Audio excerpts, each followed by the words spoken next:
How's it going, guys? Hunter here with ATV Lifestyle, and today we have a 2025 Outlander XMR 850. This will also be the same for an XMR 1000, but I'm going to show you guys how to fit 33s on your Gen 3 Outlander, just like this.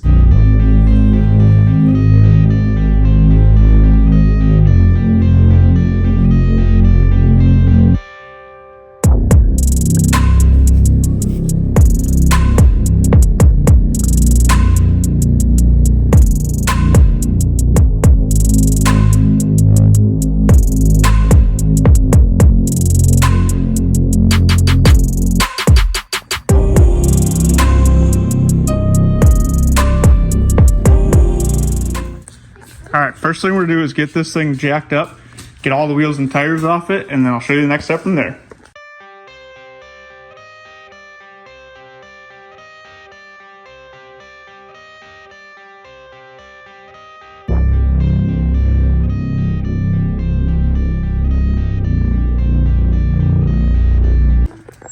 Okay, next thing we're gonna do is on the front side here, we're gonna top these front inner plastic fender shields off just so we can get at the bolts a little easier for the upper control arms on the back side of them. And then we're gonna take and drill this rivet. That did one rivet, so you gotta drill that rivet out. The other two spots are bolted on, so you just unbolt the brake lines there. We'll get the brakes off. I'm going to leave this on, but I'm going to pull the control arms off, and then what we'll do is we will take a strap or bungee cord and we will keep this stuff up just so it's not dangling there.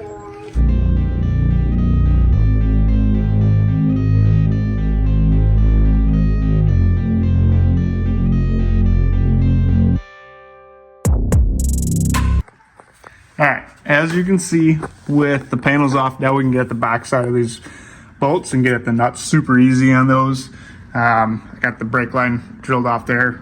We're gonna have two T30s on each control arm, one on the bottom, one on the top, and then this brake line will be loose.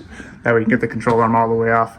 On the front side here, you're also gonna have T30 there, and there, so you can pop this front plastic panel off so you can get at the front side of this bolt. Okay, on each side up here, there's going to be a T20 right here, and then this bottom plastic piece will pop off from the upper grill. All right, now we're going to start tearing the front suspension completely apart. Everything is 15 millimeter, which is really nice. So I'm going to pull these off first.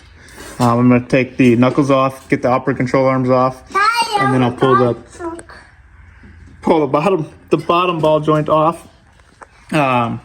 Pull the bottom of the arms off, and we'll have the whole front end apart. Do that on both sides and be good to go. I'm going to leave the upper shock here. I'm just going to take it off from the control arm, make it easy.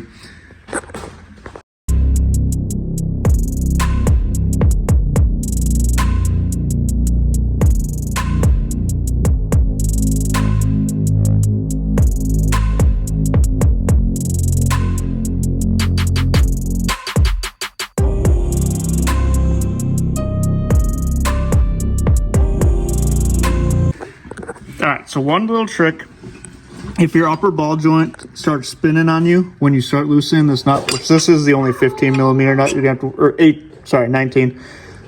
Put a jack underneath the control arm, jack the control arm up so it puts pressure on this, and you will be able to back your nut off then without the ball joint spinning on you, because it'll keep pressure on there.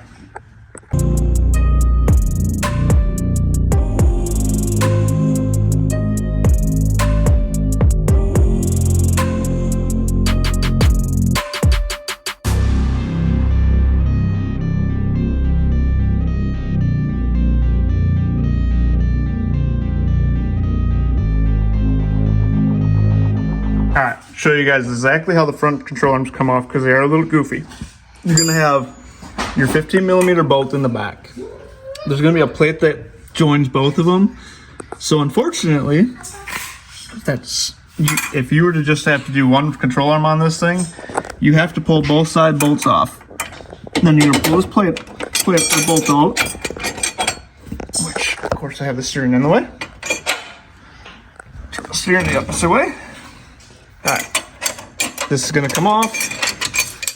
Bolt comes out with that plate. Now there's also a plate on the front side. So if you're doing one control arm, you have to pull both those off.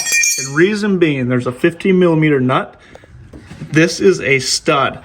So what's going to happen is you're going to take this control arm after you pop it out of the ball joint, and you're going to have to shift it and shimmy it forward until it's off. I got to pop that top brake line off there. But once that brake line's off, I'll show you. All right, I have my little cameraman holding the camera, so hopefully it's not too shaky. But the control arm is just going to pop straight forward and then come off, and then your upper's off. Now I'm going to take and I'm going to ratchet strap this stuff up before I drop the bottom one down. Alright, I forgot to video it, but the front control arm literally just slides right out, or the lower control arm slides right out like a normal control arm does.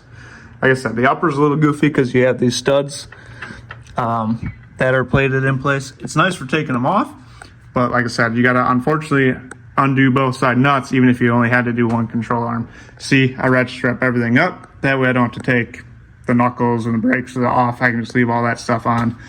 We will have to do a toe adjustment once we get the new control arms put on this thing. All right, so we just got the rear left. You're gonna have to drill 2 rivets out. You're gonna have 1, 2, 3 15 mil bolts on the back side of the control arms. This one is an 18 mil front and back. Then you're gonna have 1, 2, 3 15 mil bolts here, 15 mil bolt for the springs, and 18 mils here. The reason I say both of them is I found it easier to pop this one and this one out so you could pivot it backwards and get it actually all the way out of there. I'll time lapse it so you guys can see how I do it, and you guys might find something that's easier, but I'll show you how I do it.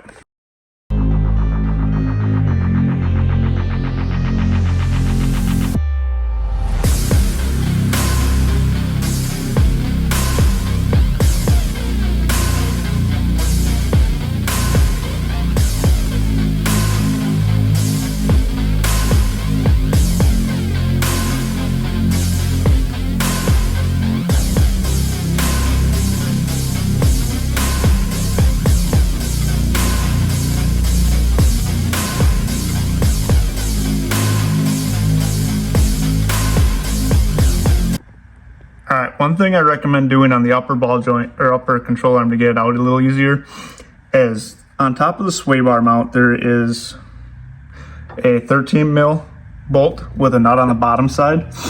Loosen that up because there's a little bracket that goes back and forth between the bolt, and it will make this bolt hard to slide out, but if you loosen it, the bolt slides right out way easier. Just a little tip, make it a little easier on yourself. Alright, that's going to do it for the teardown side of stuff. As you can see, we got strap holding the front suspension up, or drivetrain up. Same with the rear. I got one on each side on the rear.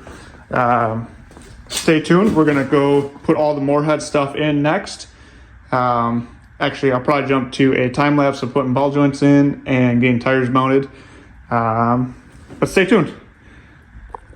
Alright guys, for the wheel and tire setup, what we ended up going with on this one was a little bit different than our normal. A lot of times I do Outlaw Maxes or Assassinators.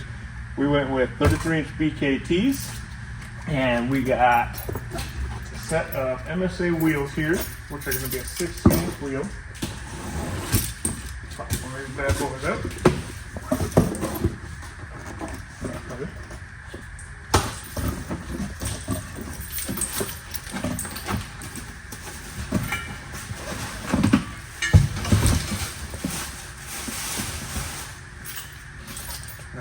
I went with the wheel we had on hand instead of ordering something, mainly because this is kind of a last minute idea to do this build. So simple. I think these are going to look really good on that or the XMR though. Let me know your guys' thoughts in the comments.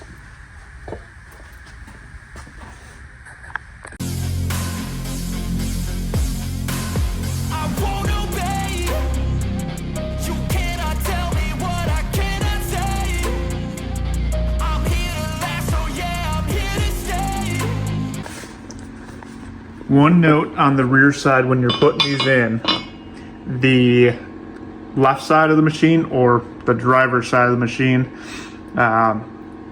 is the one that's going to take the wider upper A-arm. So when you're going to put it on and you accidentally put this on the passenger side, it would look goofy and it won't line up. This one will be the passenger side with the narrower gap at the top side for the upper control arm. All right, when you're doing the rear, one thing I found easy is if you take the bolts out of the rear diff, the rear hitch mount.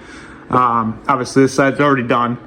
I like to leave everything loose on both sides until I get everything put in. Reason being is there's a plate on the top that goes side to side.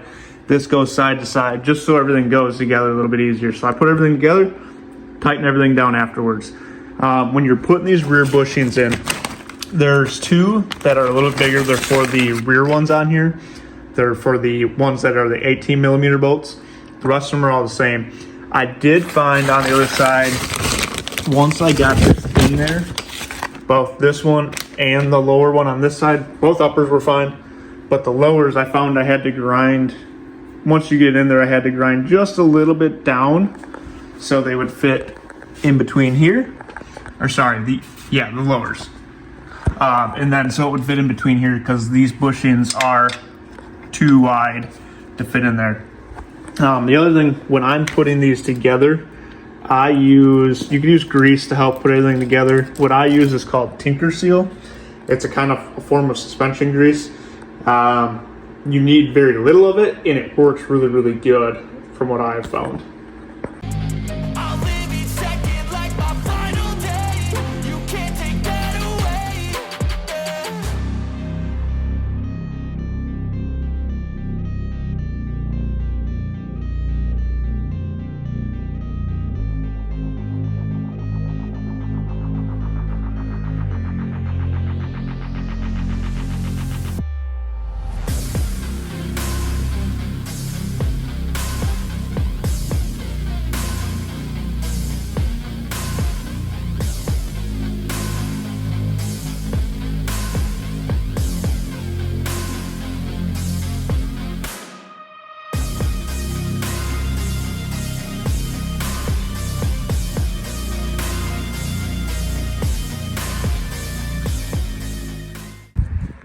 And that's what the final product looks like with the Moorhead Off-Road forward and rearward, forward and front control arms.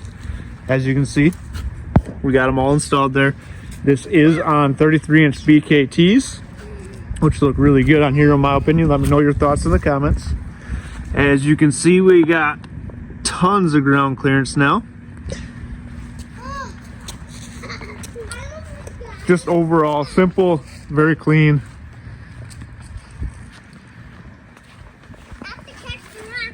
Got plenty of room there with the 33s.